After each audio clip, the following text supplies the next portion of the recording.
Hello everyone and welcome to January wrap-up.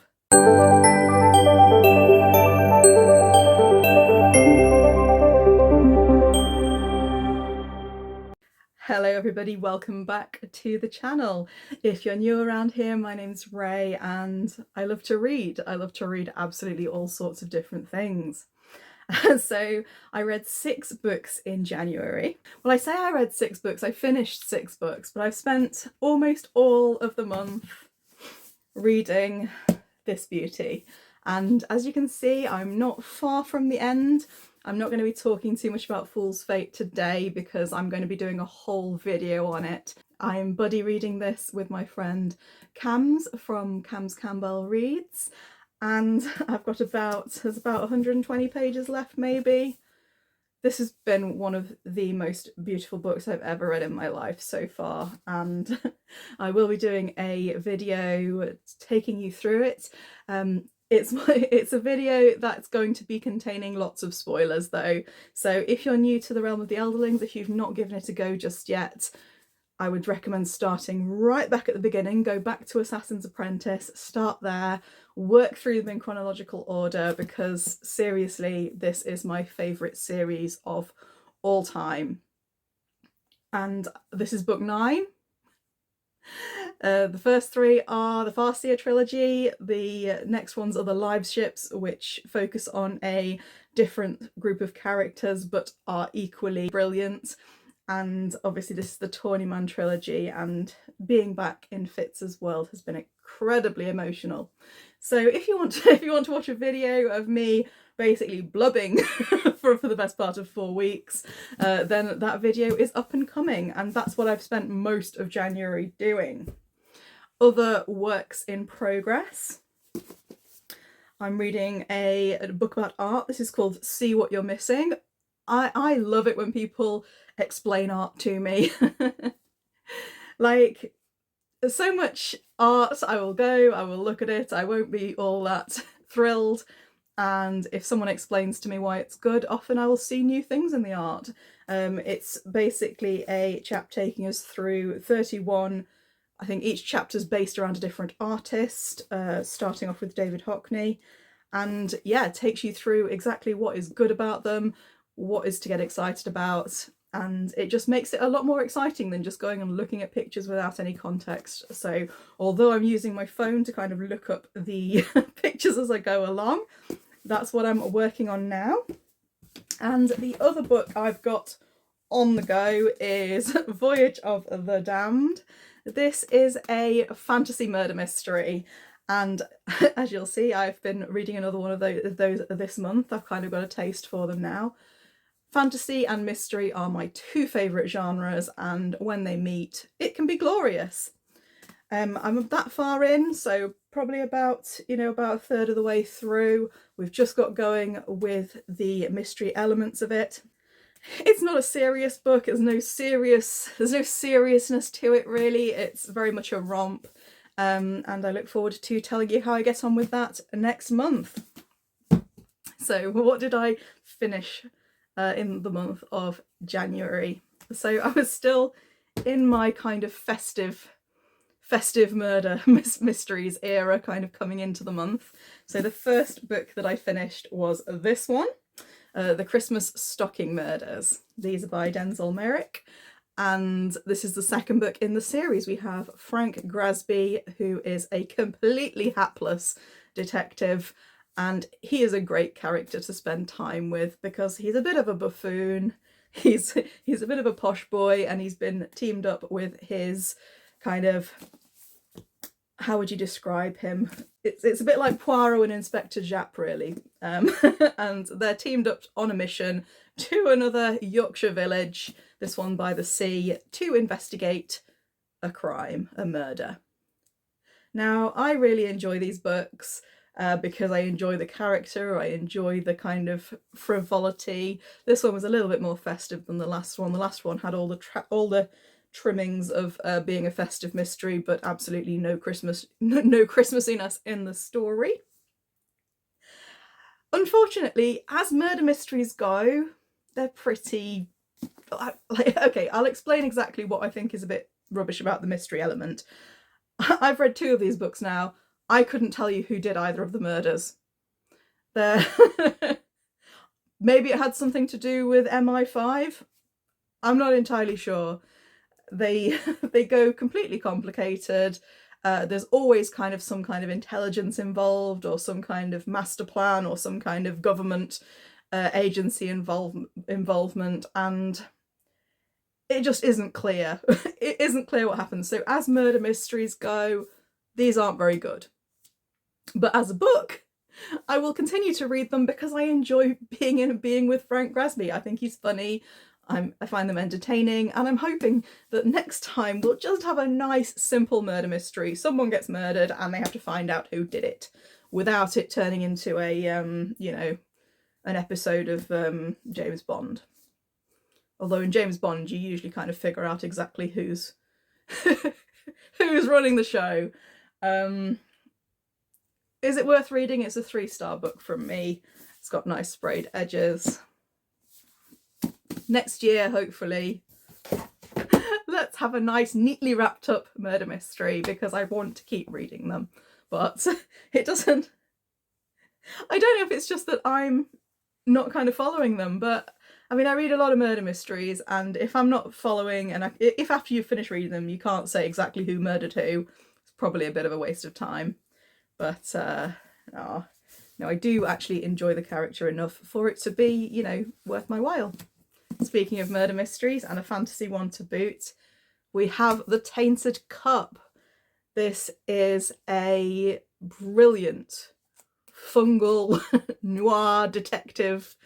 Imagine kind of neurodivergent Sherlock Holmes with a with a scrupulous sidekick doing their bidding. This is brilliant. So we have some great world building. We have a very we've got it's kind of a concentric circles moving out kind of layout of the map, and there are leviathans coming from the sea who sometimes come inland and cause absolute chaos. So that's the kind of background setting. But in that, we've got people who have been murdered in a rather horrible way. So involving very quickly sprouting trees. I won't give too much away. Anyway, we have 2 brilliant characters running the show, one of which is Anna, who is the Sherlock Holmes type character. She likes to go blindfolded to kind of avoid sensory overstimulation. And she's also not very good at the pleasantries, so, you know, she's a brilliant character. Her interviewing techniques are brutal. And yeah, she's a very smart cookie, and she's running the show with her eyes and ears on the ground. The investigator running around doing most of the investigating is Din. I think his name's Din. Din Col? Col Din? Dinius Col, that's it. And he likes to play things slightly more by the rules. He's very straight-laced, and they go quite well together as a team. Kind of a, what was it, an odd pairing. Anyway, he's doing all the investigating, trying to figure out why these people have been brutally tree murdered. There's world building on the back, there's lots of suspects, there's lots of kind of atmospheric investigating. And yeah, this is a really good book. So if you like murder mysteries, it's a good one. If you like fantasy and aren't that bothered about mysteries, again, it's worth it for the world building, and I can't wait to read the next one. Hopefully should be getting to that really soon to find out where the series goes next. But if you haven't already got this on your list, get it on there. I also have it in the US cover. Isn't this beautiful? It's got the yeah. And I love it when you have a book that doesn't have a dust jacket, a hardback without a dust jacket. It's just a very tactile, it's a very tactile thing. I mean, they're both good. They are both beautiful, hence why I have both. I kind of want the broken binding version that's got the edges, but I've got, this is one of my new resolutions, is to stop buying about 5 copies of books that I like the cover of. But yeah, so which one? We've got US version, UK version. Answer in the comments. So like I said, I've been mainly reading, for my fantasy reading, I've mainly been kind of working my way through the Tawny Man trilogy. I've spent a lot of time reading that book, but I haven't finished yet, so I'm not going to talk about it. The other books that I have read this month. So this one was advertised to me as a meta mystery. I got into a conversation with a bookseller in Waterstones, Exeter, one of the Exeter Waterstones, and they told me that their colleague thought that The Plot by Jean Hanff Korelitz was one that I should give a go to, because I do like a good meta mystery, a story within a story, a mystery that's got more layers to it than just a simple a mystery with lots of layers to it. So The Plot is one of those stories where a budding author who is stuck for ideas nicks someone else's story, then starts getting someone knows about the pinching, and it's not really plagiarism, it's more stealing ideas, and I don't think there's any copyright on ideas, but still it doesn't look good in the writer community if you've basically nicked your plot off one of your students. The plot is it's a slow burn. It's not one that's full of adrenaline. There's a lot of it's almost quite literary, because there's a lot of kind of commentary on ideas and writing about writing in there, which I don't usually really go for. I think I gave this 3 stars by the end. I was not blown away by the wrap-up. Some of you might be. It's not a bad wrap-up. And the investigation, so when you've got a book that's, where they're investigating different threads, he gets lucky. Someone talks to him, or someone gives him a crucial bit of information that allows him to keep going in a way that's not very believable. However, after I finished reading this, I thought I would be done with it, but ta-da! We have the sequel. Did I buy this because it has a nice shiny cover and that kind of appealed to me in a tactile way in Waterstones? Maybe, but also I want to know how the story wraps up. And I have one piece of advice for all of you out there. If you do want to give this series, this duology, a go, do not read the blurb for the sequel. Whatever you do, don't read the blurb for the sequel, because it will completely ruin the plot. You want to go into this kind of not knowing where it's going to head. If you like a good meta mystery, if you don't mind it being a bit of a slow burn, it was well written, and yeah, it was all right. What else did I read this month? So I read The Pisces by Melissa Broder. I was expecting this to be one of the, unhinged literary cult classic type books. I was expecting it to have lots to say about feminism, about relationships. I was expecting kind of smart writing, and I was expecting some merman sex. And that's what that's mainly what I was expecting. You've got the woman kind of with a fish on the front.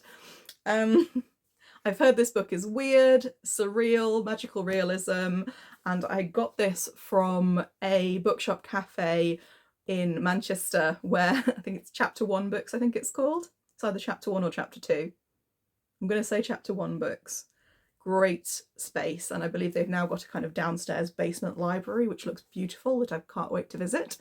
But you get books delivered to your table. You can order books on your phone. And this was one that I got from there. Oh, this book. So I gave this book 4 stars because it was very, very well written. There was lots of commentary on infatuation, obsession, relationships, the kind of dynamics between men and women, horrendous kind of way in which a lot of women feel like they have to be with a man in order to be a real person, in order to be happy, in order to feel themselves. And it made me never ever want to date again. Oh, there's so much toxicity in these pages. There's so much terrible, unpleasant sex. Not the stuff with the merman, that's a bit sticky, but you know, it's all very that's yeah. You'll see what I mean if you've read it. It's quite graphic. But they seem to be having a good time. It's quite allegorical in that you've got the merman kind of almost as a representation of female desire. But having said all that, I almost wish I hadn't read this book. It made me so miserable.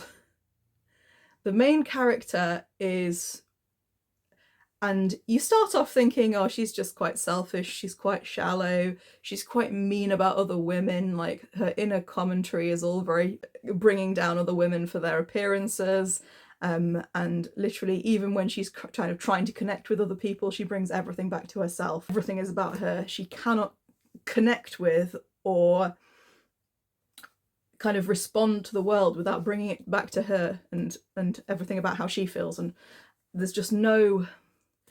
And what I don't know is whether this is a very, very, very, very clever satirical character piece, or whether this is because she's very convincingly written. I'm a bit concerned that this is kind of how Melissa Broder sees the world, that she kind of feels like this and that she feels on board with this. And it's difficult to say without actually knowing anything else about the author. I believe she's done a memoir collection. I would very much want to read it if I didn't have to read it, if that makes any sense, because this book made me feel so miserable. Also, by the end of this book, she does something, and I'm not going to spoil it for you, but she does something that I would consider to be pretty much absolutely unforgivable. She behaves in ways that are completely unacceptable, and I'm pretty sure that that's meant to be how it's read. But if you're supposed to feel sorry for this character, by the end, she's the author of her own destruction. What I'm trying to say is that I started off relating to her in many ways, but by the end I just couldn't relate to the sort of person that she was. There are some moments I laughed out loud. The writing is so clever and observant, and the sex scenes were something else. Read to find out. Proceed with caution. Very graphic. I still gave it 4 stars, but I never want to read it again. Leads us on to the 2 non-fiction books I read this year. Arguing for a Better World by Arianne Shahvisi. I broadly agree with everything that Shahvisi says in this book. However, I don't think it will convert anybody who isn't already sympathetic to her particular view of the world.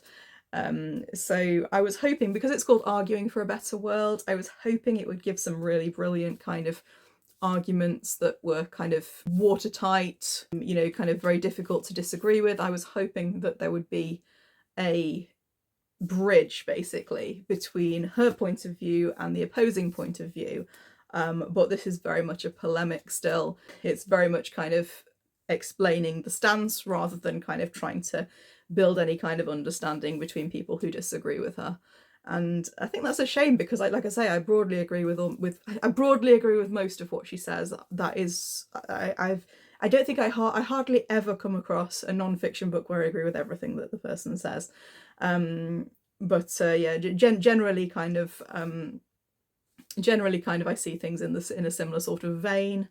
I think some of the arguments she makes are unhelpful, and I think, like I say, what is really, really needed at the moment in the kind of current kind of social atmosphere is more of a kind of bridge between opposing ways of thinking. She very much kind of states her own kind of perspectives as fact and the only way of looking at things, and unless you've got that kind of understanding the person you're seeking to persuade, their point of view,